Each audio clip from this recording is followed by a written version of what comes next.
Hi everyone. आज मैं एक नई समस्या के समाधान के लिए आई हूँ, वो है स्लिप डिस्क। आपके जब टेलबोन में दर्द होता है, उसमें सूजन होती है, बैठने में तकलीफ होती है, टेलबोन आपकी ज़मीन पर सोफे पर भी टिकती नहीं है, बहुत ज़्यादा दर्द होता है, दोनों पैरों को चलाने में भी दर्द होता है, तो समझ लीजिए आपकी स्लिप डिस्क गई हुई है या आपके टेलबोन पर सूजन है, वहाँ की मसल्स फट गई हैं। आज मैं उसी के बारे में ये वीडियो लेकर आई हूँ। आइए हम देखते हैं कि आपको कौन कौन से योगासन करने हैं। आप मेरे चैनल को सब्सक्राइब कर लीजिएगा ताकि मेरी हर आने वाली वीडियो आप तक पहुँच सके। लाइक, कमेंट और शेयर ज़रूर कीजिए। आइए दिखाती हूँ। आर्जिरी आसन। यह आसन रीढ़ की नसों और मांसपेशियों को खिंचाव देता है, जिससे पीठ दर्द और अकड़न में राहत मिलती है।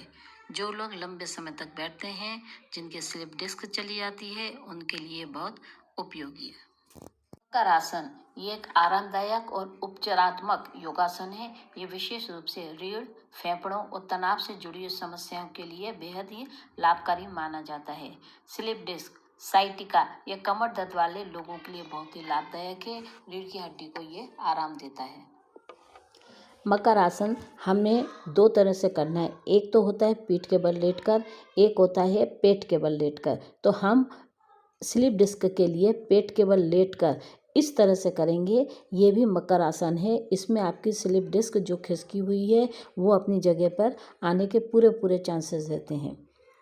ये बहुत ज़्यादा आपको बेनिफिट देगा। बहुत अच्छा मकर आसन है।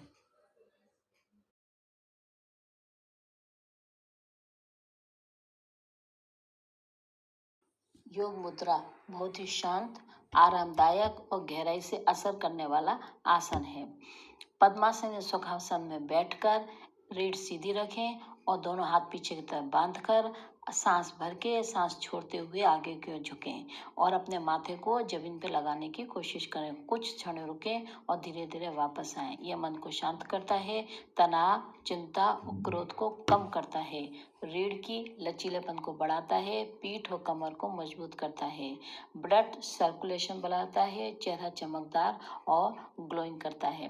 अब हम करते हैं बाल आसन। बाल आसन में रीढ़ और पीठ को पूरा आराम मिलता है।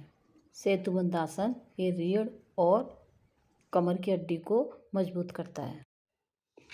भुजंग आसन में रीढ़ की लचीलापन बढ़ता है, पीठ और दर्द में कम होता है, कमर और जांघों को, कंधों को मजबूत करता है, फेफड़ों की क्षमता बढ़ाता है, अस्थमा में लाभ देता है, पेट की चर्बी कम करता है, किडनी और लीवर को उत्तेजित करता है, तनाव और थकान को दूर करता है, साइटिका, स्लिप डिस्क और टेलबोन के दर्द में लाभकारी है।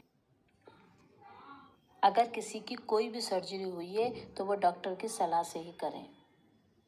सिर्फ प्राणायाम करें जिसमें कपालभाति भी है और जिसमें गहरे लंबे सांस हैं, भ्रामरी है और अनुलोम विलोम है। ये आपको प्रतिदिन करना है, तभी आपको कुछ फ़ायदा होगा।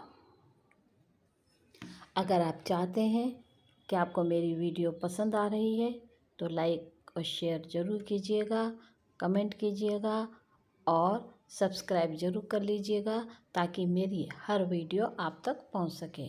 इस तरह से प्राणायाम आपको प्रतिदिन करना है। अगर आप ज़्यादा चोटिल हैं, ये ज़्यादा घायल हैं, ज़्यादा दर्द हो रहा है, ज़्यादा बीमार हैं, परेशान हैं, तो आप इस तरह से प्राणायाम प्रतिदिन करें। प्राणायाम में भी वो शक्ति होती है जो आसनों में शक्ति है। अगर आप प्रतिदिन प्राणायाम करेंगे तो भी आपको कई सारे बेनिफिट मिलेंगे। आपने प्राणायाम ये वही है जो बार बार हम रिपीट कर रहे हैं, क्योंकि जब इंसान बीमार है तो उसे सब खाली प्राणायाम ही करना है। उसके बाद आपने गहरे लंबे सांस लेने हैं और फिर आपने ये कपालभाति करना है। कपालभाति में आपको ये ध्यान रखना है कि आपका कंधा नहीं हिलना चाहिए। आप चिन्मय मुद्रा बनाकर अपने घुटनों को कस के पकड़ लें ताकि आपकी बॉडी पूरी तरह से हिल ना पाए और सांस आप पेट से यानी कि मणिपुरी चक्र तक आपकी सांस जानी चाहिए। मणिपुरी चक्र से ही सांस को बाहर निकलना चाहिए। इससे आपके कंधे नहीं हिलेंगे। कंधे हिले मतलब हार्ट आपका